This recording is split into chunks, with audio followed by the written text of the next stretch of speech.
Les saludamos desde su TV, Canal 15, este medio universitario que se paga con los impuestos que tributan los habitantes de este país, y en esta ocasión tenemos el privilegio de volver a tener con nosotros a un profesor universitario que la mayor parte de las amigas y amigos conocen por otros de los importantes contribuciones que él ha hecho a la vida de este país.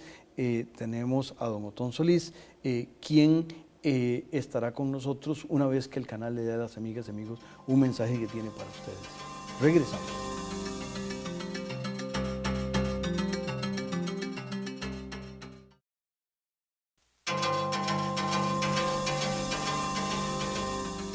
Continuamos, amigas y amigos, con don Otón Solís, el profesor universitario que en esta etapa de su vida está tratando de profundizar en esa tarea donde él empezó después de emigrar del Valle del General hacia el no Valle de Montes de Oca, y la verdad es que la primera vez que nos miramos fue en este campus, don Otón y yo.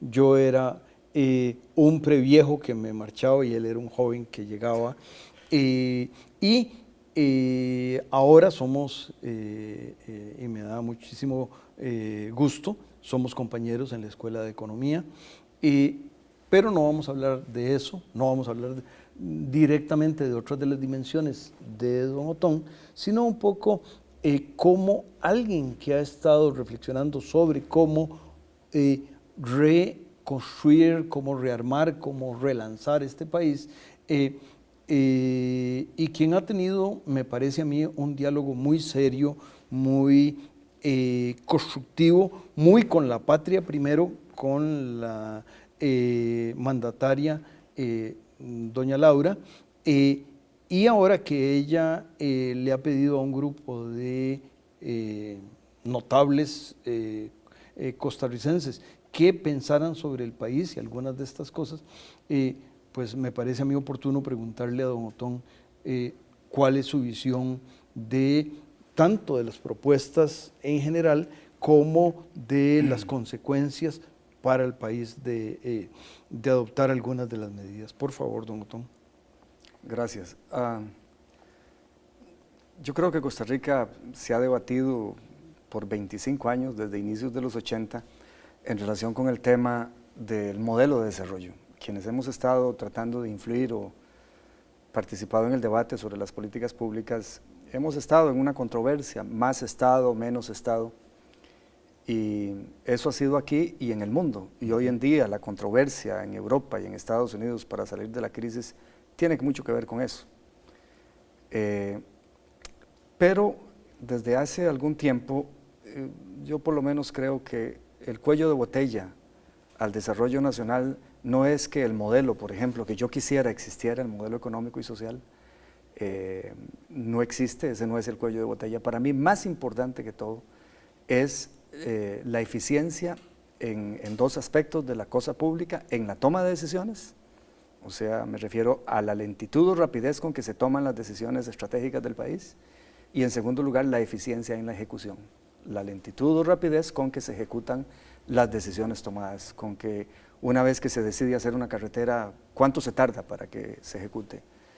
Una vez que se decide hacer una reforma constitucional, ¿cuánto se tarda para que se lleve a la práctica? Y esos dos problemas son más importantes que los errores del modelo económico. Y conste que me he enfrentado yo a este modelo económico. Sí, pero vivimos entrampados, y entre más yo veo la ruta de los países exitosos y lo que estaba ocurriendo cuando estaban dando el gran salto al desarrollo. Me refiero a Europa en el siglo XIX, Estados Unidos en el siglo XIX, Japón después de la restauración de Meiji en 1868, Taiwán, Corea después de la Segunda Guerra Mundial, Singapur, hoy día Vietnam y China, y Costa Rica en su momento. Me percato que el tema de la eficiencia en la toma y ejecución de decisiones es un tema vital, y como economista no debería sorprendernos. Es decir, nosotros sabemos que toda la teoría económica se sustenta en los valores que tiene la competencia para lograr ciertos niveles de eficiencia en la asignación de factores productivos. Frontera de transformación es la primera clase del curso. Y esa frontera está muy pegada a ETA cero. Cuando el Estado es muy ineficiente, cuando la toma y ejecución de decisiones, esa frontera no está donde podría estar de acuerdo a la tecnología y los factores disponibles. Y eso pasa entonces por ver qué hacemos. Hay un tema que a mí me parece, don Juan Rafael y distinguida teleaudiencia, es el tema clave, es el tema de la falta de beneficio de la duda que damos a los gobernantes en Costa Rica por razones correctas, por las corruptelas, los abusos, las mentiras, las poses, etc. Eso hace que haya un sector de la población, la oposición, nosotros desde la oposición, la prensa investigativa, la sociedad civil, vivan dudando de todo. Y qué dicha que dudan, porque si no dudaran todavía la corrupción fuese mayor. Pero esa duda es una solución, un plan B. El plan A sería que no hubiese duda y las cosas fluyeran, porque esa duda inyecta lentitud. El hurgar y el mandar cartas y por qué esa licitación, etcétera. Todo eso le mete una lentitud enorme a los procesos de toma de decisiones. Y después en la ejecución ocurre lo mismo. Como hay corrupción, el honesto, el empleado público honesto, el funcionario, se cuida tanto que termina siendo una piedra en el zapato de la marcha fluida de la ejecución. Y el sinvergüenza, que hay sus sinvergüenzas en el sector público, sobre todo en instituciones como el MOP y otras instituciones grandes, se aprovecha de ese ambiente para materializar sus aspiraciones. Entonces, esta corrupción arriba genera una lentitud en todo. No hay beneficio de la duda. Sociedades como Corea del Norte, como Corea del Sur, Taiwán, hoy día China, lograron, había y hoy en China hay mucha corrupción, pero eran dictaduras, entonces no había toda esa oposición haciendo preguntas. El dilema nuestro es solucionar ese tema de la desconfianza en democracia y tener fluidez en democracia, donde gracias a Dios existe todo ese cuestionamiento. Entonces, esa es la fórmula para arreglar el tema de la eficiencia, tener gobernantes que desde arriba, desde el top, desde la casa presidencial, tengan autoridad moral para mandar, para conducir, y que el hurgador, el que pregunta, lo haga, pero cuando ya por tercera vez duda de la honestidad de un proyecto y se revele que no, hay sinvergüenzadas, pues que empiece a hacer el ridículo, y entonces fluyan las decisiones. Pero mientras eso no se arregle, y francamente algunos hemos tratado de arreglar eso desde hace algún tiempo, pero hay que llegar al poder, y mientras eso no se arregle, una opción, un segundo mejor, es meternos a la cosa institucional, que sin ser una condición suficiente es una condición necesaria también. Correcto, profesor, usted está hablando como profesor. Para corregir estos problemas de ineficiencia. Y han habido propuestas en el pasado, y bueno, la presidenta convoca a un grupo de costarricenses, y yo he hecho un esfuerzo por no ver a los mensajeros, no ver la calidad que ellos tienen, si son notables o no notables. Creo sinceramente que la palabra notables estaría reservada para otro tipo de persona en una sociedad que no haya sido tan militante en la política y que, digamos, cuando estuvo ahí metido no corrigió algunos de los problemas que ahora quiere arreglar. Pero le he puesto atención al mensaje, es decir, a los contenidos de la propuesta. Y bueno, la presidenta hizo una selección de 42 de las 97 propuestas y las envió a la Asamblea Legislativa, y a mí me parece que hay una gran mayoría que ojalá se aprueben con celeridad, ojalá se conozcan y hagamos un consenso nacional. No es un tema que vaya a beneficiar a este gobierno en particular, es un tema cuya solución significa beneficiar al país y permitiría, aunque no se haya arreglado el problema de la corrupción y de la ética y los obstáculos que pone a la eficiencia, permitiría mejorar la eficiencia, mejorar la celeridad.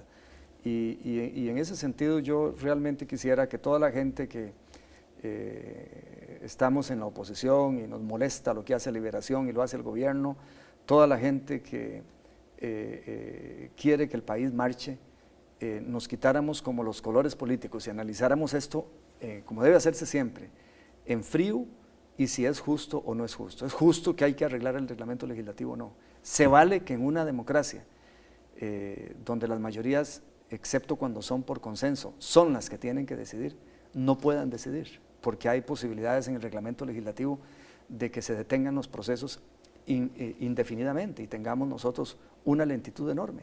Se vale que en este país cuando se aprueba una de las formas que se pueden aprobar para que fluya una votación, para que se permita una votación, el 208 bis, por ejemplo, sea un gran esfuerzo, haya que armar una cosa espectacular y que las mayorías tengan dificultades para expresarse, porque hay como 3 formas de arreglar las cosas en una sociedad de grandes números como en la que vivimos. Una es la dictadura, ahí no importa si la minoría o la mayoría, eso se convierte en irrelevante, el dictador y la junta dictatorial toma la decisión. Otra solución es cuando tenemos consenso. Digamos, en Costa Rica hay consenso en que la violencia contra la mujer es mala. Bueno, ahí no hay problema, ahí la decisión fluye, ¿verdad? Hay una minoría, sin embargo, que se opone a esas cosas sorprendentemente, pero ¿qué hacemos cuando no hay dictadura y cuando no hay consenso? Cuando no hay decisiones por la fuerza y cuando no hay decisiones por consenso. Bueno, se inventó las mayorías, que las mayorías decidan después de que se conozca qué es lo que quieren hacer las mayorías y que puedan votar. Y eso en nuestra democracia no existe, no es lo normal. Claro, cuando hay consenso, por supuesto, cuando se trata de que la municipalidad de San Carlos le regale un lote de su propiedad a la Caja para que haga una clínica, eso no es controversial. Pero por lo general la marcha del país en los grandes temas depende de cosas que sí son controversiales. Entonces debería ser correcto que las mayorías tomen decisiones. Y una de las propuestas que la presidenta está enviando a la Asamblea Legislativa es para eso, para que las mayorías puedan expresarse. Eso no debería ser ni noticia.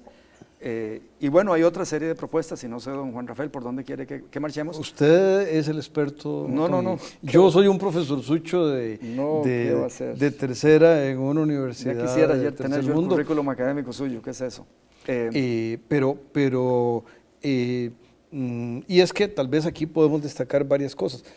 Además de un líder político que usted lo es y respetado aquí y en otros lugares, además usted fue diputado y hizo una tarea parlamentaria importante. Tal vez podemos centrar un poquito en los aspectos del Parlamento, ya mencionó uno y no sé si quiera.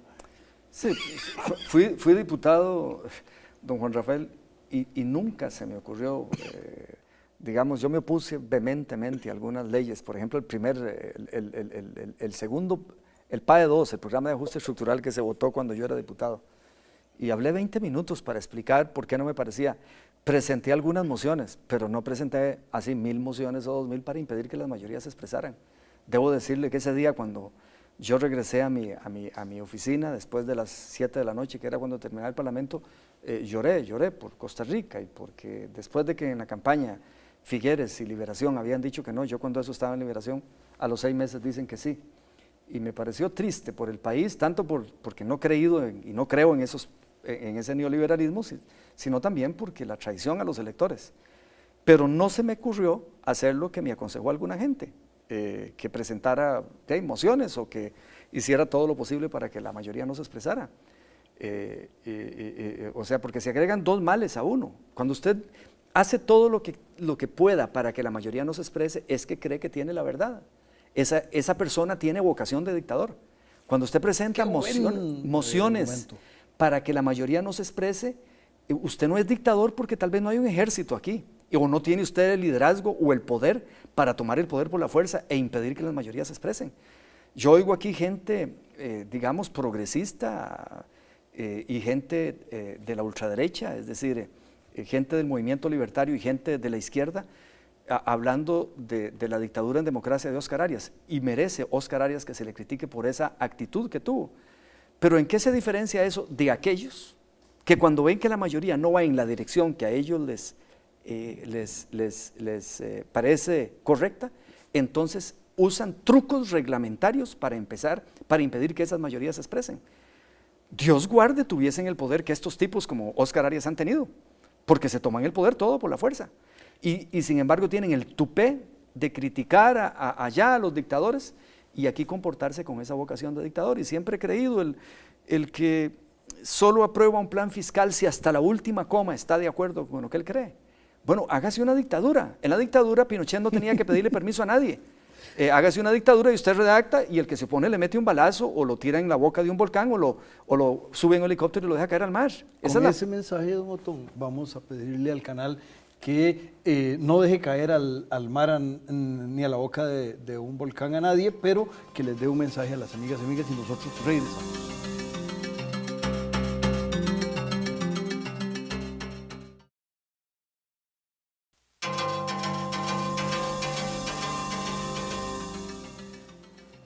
Nos hablaba el profesor universitario don Otón Solís un poco sobre este tema de las oposiciones con trucos y yo tuve fuera de cámaras, pero una conversación con un magistrado de la Sala Cuarta, quien me planteaba que él entendía muy bien por qué el acuerdo que usted y doña Laura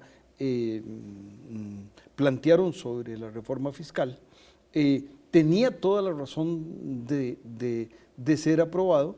Además, usted con patriotismo, doña Laura con sentido de la tarea que le habían encomendado, y todos los demás involucrados fueron adelante en esa medida. Y esa medida, le digo a los estudiantes, que básicamente no se aprobó por falta de ortografía. Casa se escribió con Z y con K. Y ese solo error, porque era un asunto de procedimiento, fue lo que hizo que un acuerdo tan difícil de conseguir y vuelvo a usar el término patriótico, porque me parece que en este país, para poder tener el Estado que queremos tener, tenemos que pagar por ese Estado y por los servicios de ese Estado. Me parece que se me pararía el pelo si tuviera frente a lo que ocurrió, y nadie realmente hizo nada, de manera que... No, es terrible, terrible. Y ahí se unieron los extremos ideológicos, el movimiento libertario y gente de la izquierda, a estos trucos. Porque a mí no me sorprende que los extremos ideológicos actúen con ese irrespeto a las mayorías. Es decir, los extremos ideológicos han utilizado la dictadura como mecanismo para gobernar, ¿verdad? Y entonces por eso en América Latina hemos tenido a Fidel Castro con una ideología extrema y a Pinochet en el otro lado. Porque los extremos ideológicos realmente tienen un irrespeto por la opinión de los demás y creen que hay que imponerse de cualquier manera. Y vea usted las consecuencias de que no haya plan fiscal. No hay plan fiscal, pero ahí está el gobierno con un programa para recortar el crédito que va a afectar a la gente. La inversión pública, hoy está en las noticias de La Nación, cayó dramáticamente. La inversión del Estado bajó como 2 puntos porcentuales del PIB, 3 puntos casi porcentuales del PIB, porque el gobierno está recortando. ¿Y dónde recorta? Es donde es más fácil, que es en la inversión, porque no hay una clientela para proyectos que todavía no viven, son de futuro, todavía no hay gente que los defienda.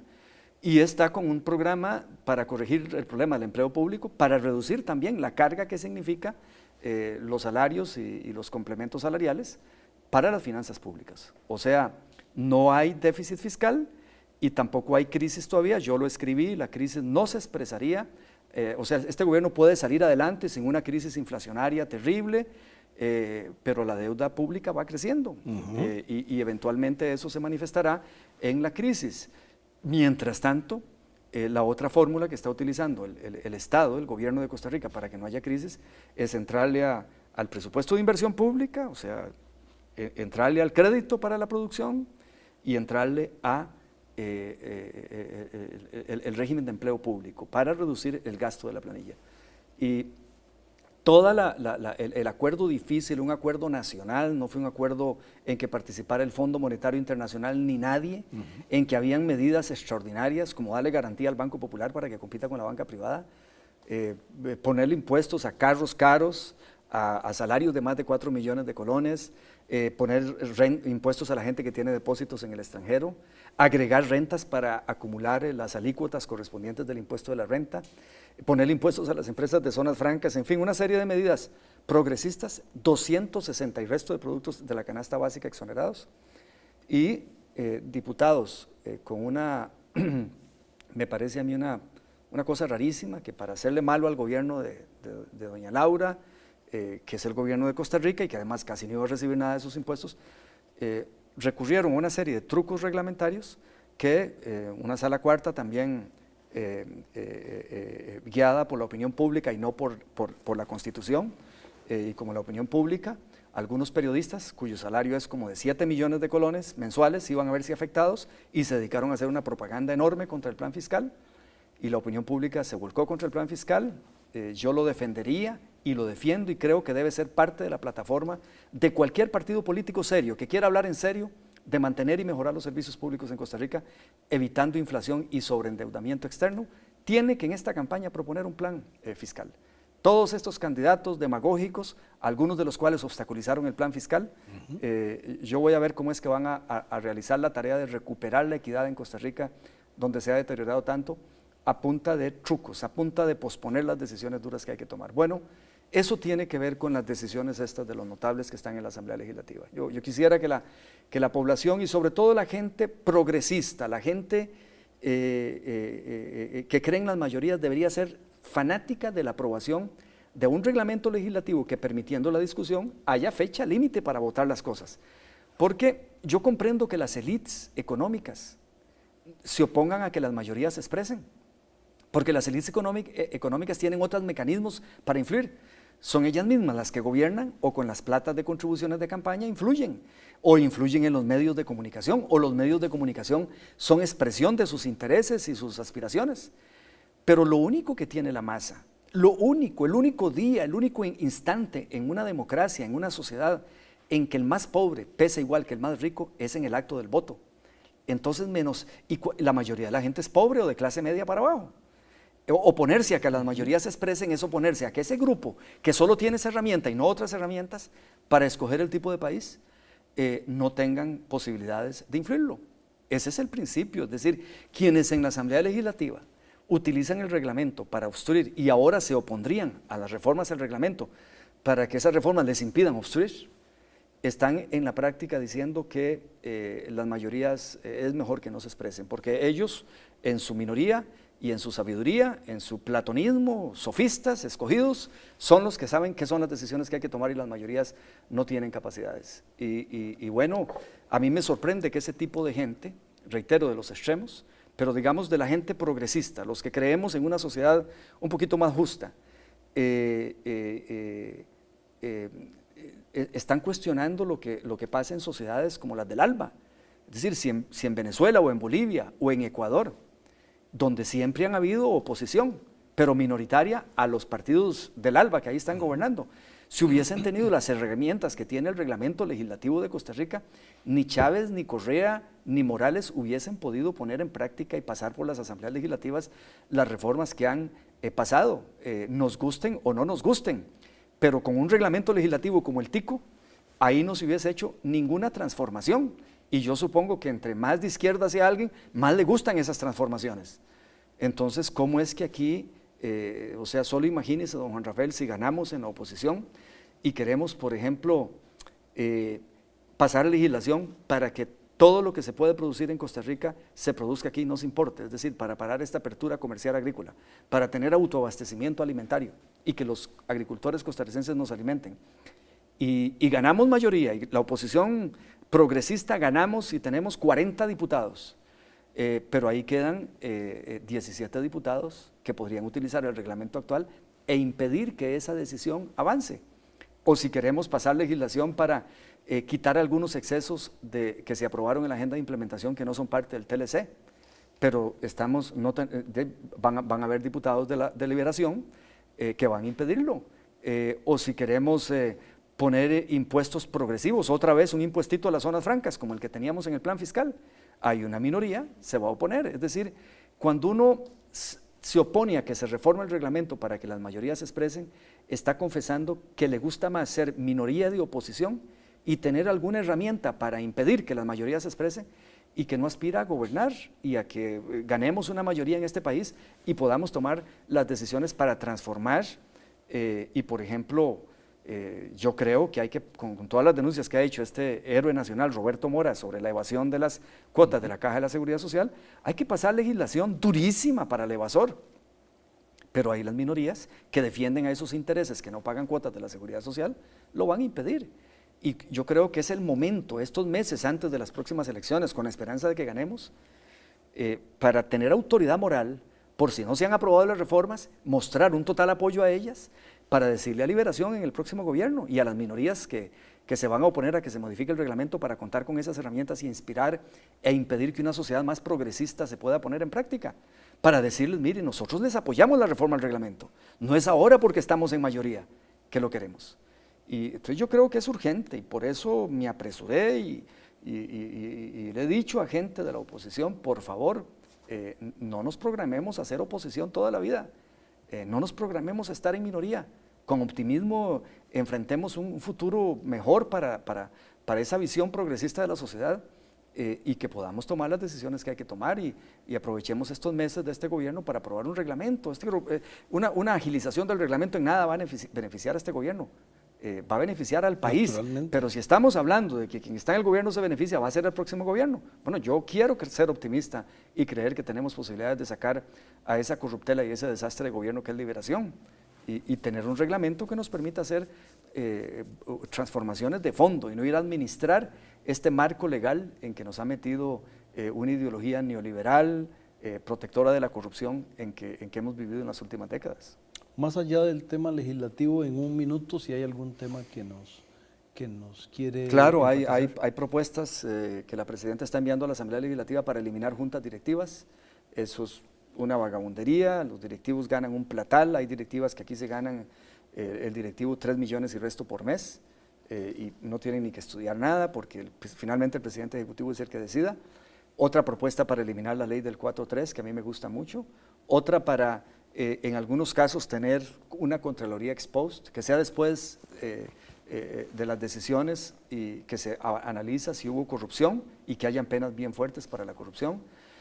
Otra reforma para que la Sala Constitucional no pueda acoger una petición para que se haga una acera, excepto si hay recursos para hacer la acera, porque la tienen muy fácil los magistrados, haciendo populismo, ganándose el apoyo de la gente sin tener la responsabilidad de los impuestos, más bien impidiéndolo como lo hicieron con el plan fiscal y estando en el lado populista correcto, como lo han hecho muchos diputados que reparten partidas específicas y lo que menos les importa es de dónde viene. De hecho han recortado a veces el presupuesto para servir la deuda interna y dedicarlo a partidas específicas. Bueno, algunos magistrados o la mayoría se han metido en esa historia populista. No nos queda, don Otón, más que agradecerle y esperar que pronto regrese usted a su Canal 15, que es suyo y de todos los que pagan impuestos en este país, y nosotros invitarlos a que la semana entrante nos acompañe en los mismos horarios y circunstancias en las que esta semana nos hicieron el favor. Quédense con Canal 15, donde aquí para ustedes hacemos la televisión que ustedes merecen. Gracias.